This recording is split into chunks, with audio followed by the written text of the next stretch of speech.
Xa xăm cuối trời sao vậy đều là tên đắng và nắng hấp hối. Ngày muộn màng rồi tàn lộ ánh mây, gió đung đưa đi khắp lối. Anh làm im nghe tim mình không có bình yên nào để chống đây. Một chút kỷ niệm, chút hơi ấm còn vương lại trên từng ngón tay.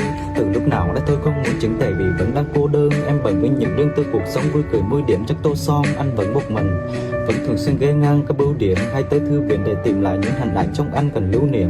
Đời đã lâu được nghe em nói em đang cảm thấy thực tại tối nay. Anh vội gác lại những công việc, em ở đâu anh tới ngay. Anh lại ngược sau nghìn ngần chiếc kẹp tóc em màu cánh gián. Ngoài ô cửa mưa lan thành dòng, vệt sấm chớp vụt lên ánh sáng. Một ngày cứ thế bình thường rồi cứ cuốn trôi theo gió mùa đông. Thêm hai lạnh hơn nhiều lắm nhưng giờ chẳng biết áo mới em có vừa không.